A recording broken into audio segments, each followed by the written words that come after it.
我是瓜皮儿，闪电侠第6季前情提要。不管纳什走到哪儿，都会看到威尔斯的残像，渐渐的导致他有点神经过敏。在阿莱格纳的帮助下，打造了一台仪器，用来捕获这个世界残留的粒子，以此来寻找其他威尔斯的下落。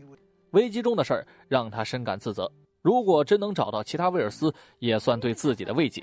粒子捕捉器需要阿莱格纳的紫外线充能，可还没动手，那时就看到夏洛克站在一旁，一脸严肃地警告他，这一招没用，不要再自欺欺人了。那时重整精神，让阿莱格纳直接动手，瞬间粒子捕捉器便原地爆炸。随着爆炸的震动，阿莱格纳意外地发现了那时随身携带的照片，照片上赫然站着自己的二重身。他开始怀疑那时接触自己的原因，那时从来不擅长解释，女孩毕竟也年轻，愤怒地摔门而去。而今天也是白瑞父母的忌日，可危机引发了一系列连锁反应，就连墓地的位置都不知去向。城中又发生了一起转化人袭击案件，白瑞不得不扔下手中的白菊花，化成一道闪电前往目的地。昔日的小伙伴各奔东西，实验室只剩下了卡米拉和切斯特。白瑞打算今天单干。在珠宝店里，哈利淡定地抢走了所有之前的东西，同样是危机后遗症。哈利从曾经的好朋友变成了现在的超能罪犯，这之中的故事白瑞无从得知。而且哈利不再依靠手套发动能力，他现在的代号叫做吹笛人。一张嘴，好大的口气直接飞上了天。切斯特立马用声波定位找到了哈利的位置，白瑞凭借记忆打算抄个近道，转眼就发现近道早已被改成了铁路。危机后的变化简直比闪电还丰富。白瑞研发了一套名为吉丁恩的人工智能，打算让吉丁恩分析下危机之后的各种不同。经过计算，共有 3.725 万亿个大小不同的改变，即便是闪电侠也没那个精力去一一了解。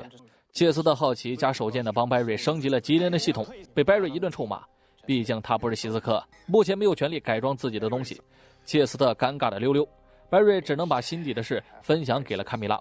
父母的墓地对他很重要，现在一切都变得熟悉又陌生，他很想念自己曾经的朋友。宅在研究室一整天，白瑞终于完成了吉丁恩的升级。世代的一瞬间，整个人仿佛掉进深渊，毫无征兆地晕倒在地。再一睁眼，自己已经被关在了囚笼之中。凯瑟琳赶过来查看情况，可不管白瑞怎么 talk， 凯瑟琳都是一句听不懂。他看着白瑞就像看着一只猩猩自言自语。随即斯旺又走了过来，白瑞一想就知道是斯旺搞的鬼。这边辱骂了他祖宗18代，那边的斯旺却是一脸微笑，也好像是听着一只猩猩在呜呜呜。斯旺跟凯瑟琳谈话的内容过于久远，连粒子加速器都还没建立。同一时间，凯瑟琳刚刚从天眼会归来，此行专门是去看看拉姆齐老不老实，跟切斯特一边聊一边去找白瑞。进了实验室，看见白瑞正一动不动地躺在地上。白瑞的肉体虽然昏厥，但精神还被关在囚笼里。凯瑟琳跟斯旺依旧是听不懂他在说什么。听到两人谈到了大猩猩，白瑞脑袋轰的一下就炸了，跑到水盆前一照，发现大事不妙，自己居然变成了格鲁德。这也不是时间穿越，这他喵的是角色扮演呢。没错，白瑞进入了格鲁德的思维空间，格鲁德的身体被关押在天眼会最严密的监狱，和鲨鱼王一战也导致他失去了以往的能力。现在不过是一只很聪明的猩猩，没有了心灵感应，他什么都不是，只能依靠心灵交互器维持神经的存活，思维就被囚禁在了交互器之中。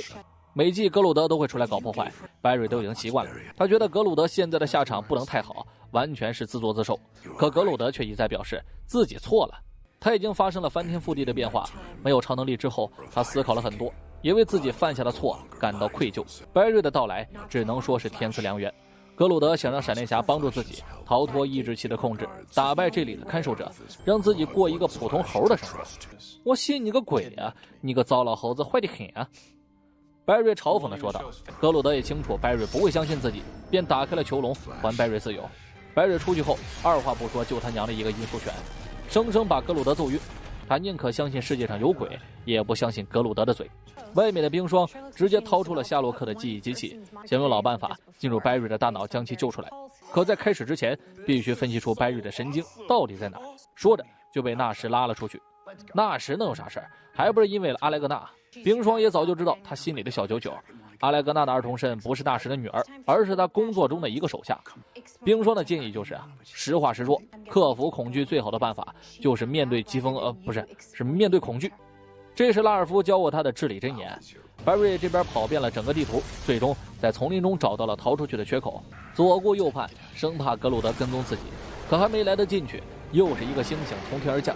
这个四维空间的看守者居然是星王索罗瓦。遥想3年前，自己一记闪电手刀成功击败了索罗瓦，白瑞打算来个故技重施，结果差点被索罗瓦单杀。慌忙之下，只得跑路。短暂的战斗让冰霜发现了端倪，这脑电波的发射速度怎么这么眼熟啊？他立马想起了格鲁德。更糟糕的是，格鲁德本体上所带的抑制器只能支持一个大脑运作，现在有了白瑞的加入，迟早会崩溃。等到那时候，怕是一猴两命啊！格鲁德和白瑞都得牺牲。要说这一切还都得让切斯特背锅。他白天让白瑞调试了下吉迪恩，本想提高白瑞跟吉迪恩直接的连接模式，结果反而帮了倒忙。900%的提升刚好触及到了天眼会中格鲁德的精神范围，阴差阳错的把白瑞关了进去。想到这儿，切斯特慌了，不敢相信自己居然害了闪电侠。不管冰霜怎么劝导他，他都认为自己是个罪人，最好还是退出团队，不把事情变得更糟糕。小时候一次科学实验的失败，让他知道了一个真理：失败者不配拥有第二次机会。冰霜撂下一句：“我给你第二次机会。”完后继续照看白瑞。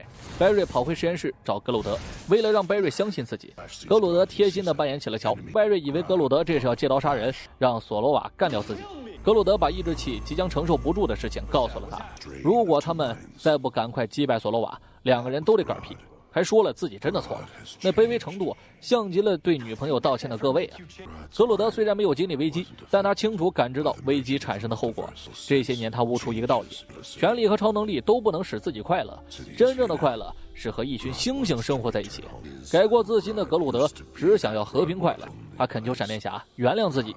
白瑞开始逐渐相信格鲁德，格鲁德放下了过去，自己也应该放下过去。不去怀念危机前的日子，不去执着于过去的手段。白瑞要跟格鲁德并肩作战，一起打败索罗瓦，去追求真正的生活。就这样，昔日的对手成为队友，一起迎战索罗瓦。白瑞将自己的神速力融入进了格鲁德的体内，两人合体成为了猩猩闪电侠，像是低配火风暴一样。白瑞负责指挥，格鲁德负责战斗。起初，格鲁德把索罗瓦秀得头皮发麻，可随着思维空间的崩塌，格鲁德开始害怕死亡，一旦害怕便丧失了战斗力，只能任索罗瓦摆布。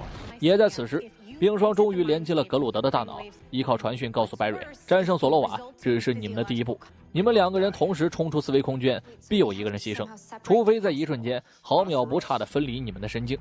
切斯特走进来，表示交给自己，他要用吉丁恩连接白瑞和格鲁德，依靠吉丁恩的量子智能网络同步他们的脑电波，再通过巴拉巴拉巴拉巴拉一顿操作就可以了。白瑞开始鼓励切斯特不要担心后果，放手去搏，也在思维空间鼓励格鲁德不要畏惧索罗瓦，不能让过往战胜自己，为了那猴子猴孙打倒索罗瓦。随后祭出必胜台词 Run, run, run！ 格鲁德瞬间斗志爆表，化作一道闪电围绕着索罗瓦，而后使出了武林绝学。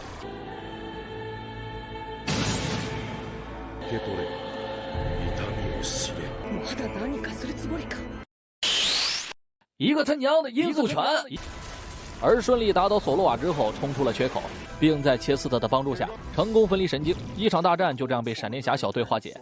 在白瑞和冰霜的请求下，格鲁德被安装了追踪器，重新放回了大自然。白瑞也接受了这个希斯克的二重身。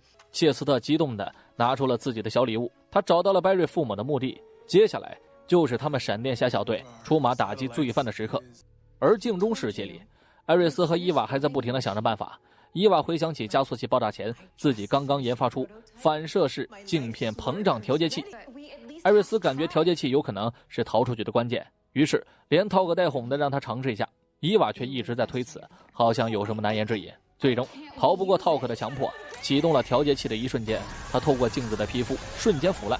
伊娃也曾尝试过这个办法，不知各位有没有注意一个细节？第一次见到伊娃的时候，他总是在挠胳膊，就像是皮肤刚刚结痂那种忍不住的痒。在艾瑞斯去找绷带的时候，伊娃熟练地走到了镜子前，和外面的艾瑞斯搞着秘密行动，而外面的艾瑞斯也顺利拷走了警局里有关约瑟夫的档案，准备进行下一步计划。深夜，纳什悄摸来到阿莱格纳门口，嘴里碎碎念着准备好的台词，可是他过于紧张，迟迟没有进门。突然他被夏洛克一把拦住，或者说被斯旺拦住。逆闪电斯旺只留下了一句话：我回来了。我是瓜皮儿，下期见。